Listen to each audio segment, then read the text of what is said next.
Welcome back once more to Dragon Ball Dissection December, that month-long marathon of new Dragon Ball Dissection videos. This is our last stop this month, obviously, so I wanted to cover a little more ground in the main series with the Cell arc.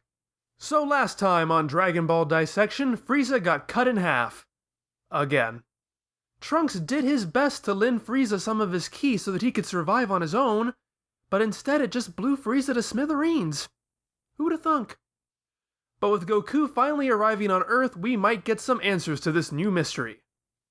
Trunks insists on talking to Goku on his own, and then when they're both Super Saiyans, he tests Goku with his sword, proving far better than Cold did that it's not just an overpowered sword. Goku then admits that with a new skill he learned, teleportation, he could have arrived on Earth in time to stop Frieza, but didn't when he sensed that Trunks had taken care of it. Trunks laments changing history and whatnot, which leads to the truth. He's from 20 years in the future, and he's here to warn Goku about a future threat. Dr. Gero, a leading scientist from the Red Ribbon Army, will create two artificial humans, number 19 and number 20, that will ultimately kill their creator and all the heroes and wreak havoc through the world. And to anyone who just listens to Dragon Ball Dissection without looking at the visuals, that is what it says. Goku is not killed by the artificial humans because he dies of a heart disease before they even show up. But with medicine from the future, he will be okay. And hopefully they'll be on their way to a better tomorrow. Dr. Gero, of course, is not a character from the Red Ribbon Army arc. He was created for this one and is retroactively said to have been responsible for the numbered line of artificial humans, including number 8. This obviously doesn't create any kind of real problems unless you were hoping for your Red Ribbon Army sequel to actually include any Red Ribbon characters, or Red Ribbon plot lines, or anything other than the logo. But this retcon certainly doesn't create any continuity problems in the manga. The TV staff, meanwhile, are over there hoping people don't remember Dr. Frappe. Now, I can't find anything where it's actually confirmed, but it would be very surprising if this setup wasn't influenced by the Terminator films in some way. After all, this arc loosely ties into the Red Ribbon Army arc, and Sergeant Metallic's design is so close to Arnold Schwarzenegger's Terminator there's hardly any room for argument. But these chapters came out right around the time Terminator 2 Judgment Day had hit theaters, so it's not hard to imagine that even if Toriyama hadn't seen the new movie yet by the time he wrote this, he might have had Terminator on the brain. Trunks' design bears some resemblance to John Connor in T2, and his role here is similar to that of Kyle Reese from the first film, traveling to the past to help stop a robotic uprising. Even the date Trunks gives for the arrival of the artificial humans, May 12th, is the same date Kyle Reese and the Terminator travel back to in the first movie. Trunks is also on hand to explain to Goku the mystery surrounding himself. The reason he can become a Super Saiyan is because his father is Vegeta. And the reason his name is Trunks, and he's the recipient of time travel technology, is that his mother is Blooma. Now, obviously we've had over 25 years to get used to the idea, but this is a whopper of a twist. Now, some of the benefits to the story of Trunks' parentage are obvious. It is definitely going to give Vegeta a new direction for his character, having to interact with the future version of his son. And given that Vegeta's disposition is already at a resting ground state of pissed, and he was introduced to the guy jealous of his ability to turn Super Saiyan and kill Frieza, that sets up some really good conflict right off the bat. People say that Trunks had to be Vegeta's son so that he could be a Super Saiyan, so that he would have the power to beat Frieza. I agree with that, to a point. Strictly speaking, Trunks is simply a messenger, and so really didn't require great strength for this job. He literally could have been anybody. Goku was supposed to have killed Frieza anyway, and would have if Trunks had not gotten involved. But as I said in the last part, Trunks killing Frieza is a wham moment that gets our attention and effectively demonstrates why the artificial humans are such a threat. So while logically there's no need for him to be Vegeta's son given what he's initially there to do, narratively, it is the best choice. Likewise, people say Trunks had to be the son of Blooma so that he could have a time machine, because apparently you have to be a blood relative now to use Blooma's technology. But like with Vegeta, I accept it narratively to a point, as it ties him closer to those two defining characteristics, Super Saiyan and Time Traveler. Having his defining traits tie into his parents makes sense. But I feel it works a bit less here than with Vegeta. There isn't as much story mileage out of Trunks and Blooma as there is Trunks and Vegeta, and, well, here I am being cynical again, but I think the larger reason why Blooma is Trunks' mother is simply the fact that Blooma is a woman, and like Chi-Chi before her, has an available womb that can be used to give birth to new Saiyan characters. Blooma is literally the only other active female character in the story right now, so it has to be her. Personally, I think it would have been hilarious to introduce Vegeta to Lunch. Someone who beat even Goku to gaining great power by turning her hair blonde? That's comedy that writes itself. But since she has vanished into the ether, that leaves Blooma. Unless Uranai Baba's mystical powers of advanced age have allowed her to avoid menopause. Yes, I just put the image in your head of Vegeta and Uranai Baba having sex. You're welcome! Now, I'm not saying that Vegeta and Blooma don't eventually become a good couple. I'm too afraid of the Veggie Bowl shippers to say that, although, come on, doesn't Blue Vegeta roll off the tongue better? They're probably the most popular couple in the franchise, and given that they're both self-absorbed, temperamental, and arrogant, I dare say they deserve each other. Vegeta is the only character with a strong enough personality to hold his own against Blooma, and Blooma is the only character who can manage to rein Vegeta in. But that's all through the benefit of hindsight and a quarter-century of development. At this time, though, they're a hard sell. Toriyama does not write romance, to be sure, but even in his other couplings, there's setup to it. Chi-Chi had already been established as having a thing for Goku. Blooma's and Yamcha's separate character arcs in the first story dovetail perfectly into each other. Blooma and Vegeta, however, have only been shown to directly interact with each other once prior to this, unless you count the time he threatens to kill her. Then there's the itty-bitty fact that Vegeta has doubtless murdered countless people, including children and the elderly, tried to conquer and or destroy the planet Earth, and is responsible for the grisly death of her boyfriend. I don't care if the guy has a tongue so limber that it can perform cunnilingus in 12 different languages. There's no remotely plausible way these two could ever get together. At least not without making Blooma look like a really terrible person. Well, more so than she has in the past. So Toriyama writes around it as best he can by adding in two addenda. One is that Blooma and Vegeta don't really couple up at this point. She's simply drawn to his proud, sullen loner qualities, and that results in a child. The other is that prior to that, Blooma breaks up with Yamcha because he cheats on her. I get it. I really do. The story needs us to sympathize with Blooma having a child with Vegeta because that plays a major role in this arc. And the only way to do that, apparently, is to assassinate Yamcha's character. Seriously. I don't care if you like Yamcha or not, that is what this is. Character assassination. And I say that without the slightest hint of hyperbole. Yamcha has to be the bad guy. Otherwise, her running off with the guy who killed him is going to make her look absolutely despicable. Since her role is more important here, Yamcha becomes expendable. And Toriyama has been subtly setting this up in other ways. Aside from what I mentioned last time about Yamcha, Tenshinhan, and Chaozu forming an anti-Trunks pact for no reason, Yamcha is further demeaned all on his own. He panics more than anyone else about the prospect of fighting Frieza, and later on he laments to himself that he has come back to life only to have to die again. And in the context of a story for him, that would actually be really interesting to explore. It's all too human to fear death, and here particularly it's a unique struggle of having to face it again for someone who actually gets a second chance at life. It's really a side of him we've never seen before. But developing Yamcha is not what this is about. This is about making Yamcha look pathetic and cowardly so that we are already predisposed to feeling unsympathetic towards him when Toriyama unceremoniously shatters all of his hopes and dreams. Now, before you dismiss everything I say as the angry ranting of a Yamcha fanboy who just can't seem to accept that his pet character is a perpetual loser, I freely admit that I have a soft spot for the guy. Honestly, this right here is part of the reason, because I tend to feel sympathetic towards a character when I can so obviously see that character being railroaded by authorial machinations that are just completely unfair. But it's also because I feel the character had real potential, as demonstrated in the first arc, that Toriyama just never seemed interested in capitalizing on again. He was squandered almost from day one. But I'm certainly not without objectivity. After all, there is a reason the whole Yamcha poor dolt thing has been the longest running gag on this show. There are a lot of bad and stupid things that happen to him that make him a prime candidate to be a running gag with the fans.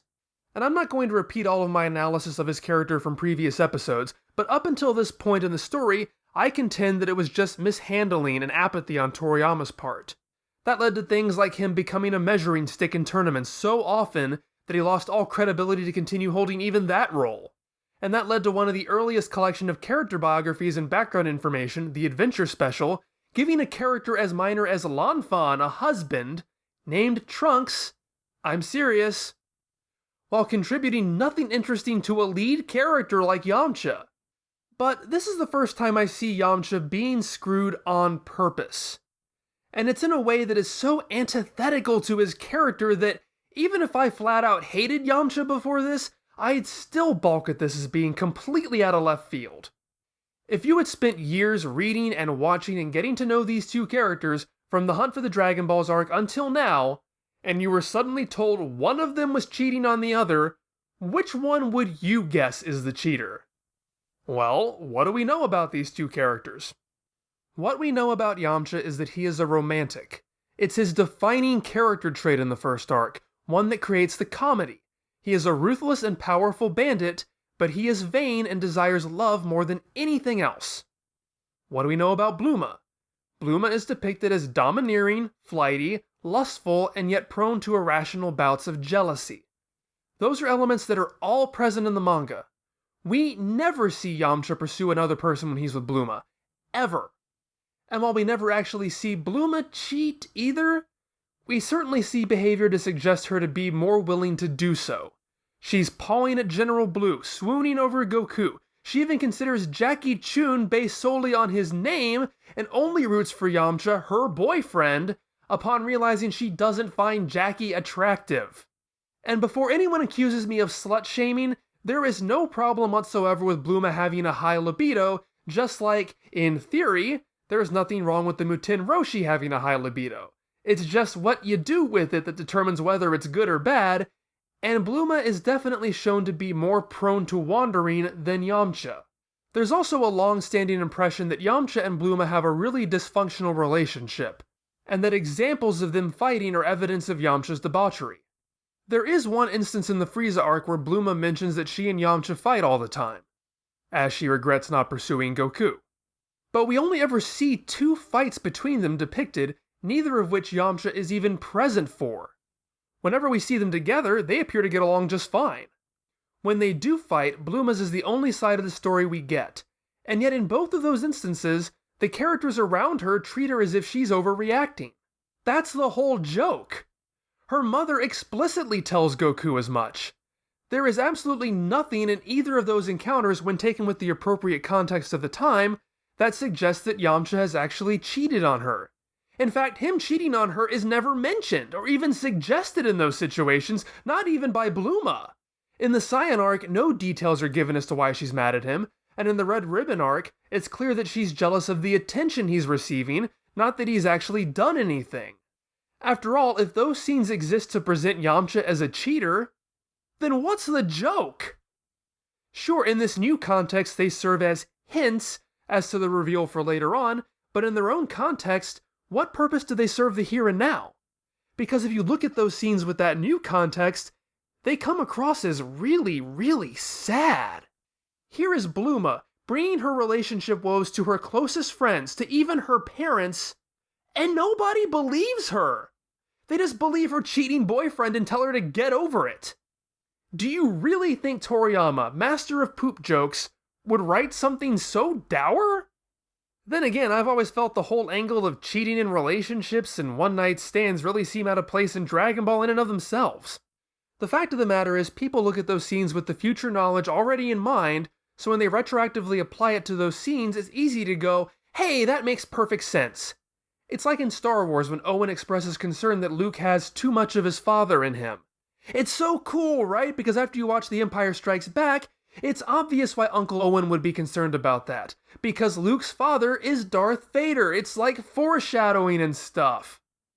Except that it's not, because George Lucas hadn't come up with that plot point yet. Owen's line in its original context is the fear that Luke will run off on some adventure and get himself killed just like his father, instead of staying and tending to his responsibilities. That the line fits so easily into a new context is a wonderfully serendipitous bit of writing and makes it easy to confirm one's own biases about the nature of that creative process. But that was not its original meaning. And I feel these scenes with Blooma fit the bill in exactly the same way. I mean, geez, the Dragon book that comes with the Dragon Ball Z Dragon boxes takes note of a Yamcha dartboard and filler in the Frieza arc, and asks if each dart represents one of Yamcha's affairs. The whole thing just feels so reaching and disingenuous. Yes, characters can change. Characters should change. And I'd go so far as to say that turning the expectation on its head and making it so that after all these years the seemingly faithful Yamcha was really a playboy all along, and that Blooma's ignored protestations were actually true, would make a great story, albeit, again, one that's not really suited for Dragon Ball. And there is something eerie about scenes of Blooma and Yamcha happily interacting, interspersed with scenes of Trunks, living proof that things are going to change. But just like Yamcha's fear of Frieza, telling that story is not what it's here for. This is never going to be explored again, so the whole thing really feels like the most ridiculous inconsistency Toriyama could have come up with. It would be as if in the next episode of Super, Goku reveals he's been acing calculus exams for the past few years. I mean, I guess there's nothing that explicitly contradicts him being able to do this. Sure, he sucked at math as a kid, but that doesn't mean he couldn't have grown past that. It would certainly be an unexpected shakeup to the status quo that Goku is not as book dumb as we've been led to believe all these decades. But wouldn't it seem just a little bit off? Especially if none of the characters acted like anything is amiss and just accepted it like it was the most natural extension of his character? And then guidebooks start coming out, all of which make little asides at what a math whiz Goku's always been. I just don't think people would be very quick to accept that, because it's just not in his character as has been established. This is one of the few things that is just so hard to believe, I have difficulty accepting it as factual. It would honestly make more sense to assume that Blooma simply went off on one of her jealous rages again after Yamcha was the unwitting recipient of female attention and spun the story to make him into the cheater, an interpretation she passed down to her son. I mean, geez, a bit later on Goku will wish for Blooma to have a healthy baby, and Yamcha, in the poor dolt moment in the entire series, assumes Goku is telling the two of them they should get married. His reaction is so incompatible with that story, I'd almost assume this is Toriyama apologizing to the audience. However, Yamcha's voice actor, Furuya Toru, has stated that he once confronted Toriyama about it, only for him to confirm that Yamcha is a cheater, albeit supposedly in a very, come on, just roll with it kind of way. So yes, it's character assassination, plain and simple, because Kuririn had already absorbed Yamcha's character trait as the hopeless romantic, Trunks needed a justification to exist, and Yamcha, having been out of the limelight for all the Frieza arc, made him an expendable target to dump on. But the Cell arc is no stranger to characters doing really stupid, out-of-character things, as we'll explore in great detail next time, in what might be the most controversial episode of Dragon Ball Dissection I've ever done. And by next time, I mean next year, as Dragon Ball Dissection December comes to a close. Thanks everyone for watching for all these years. It's been a fantastic year for the channel, and a year for growth.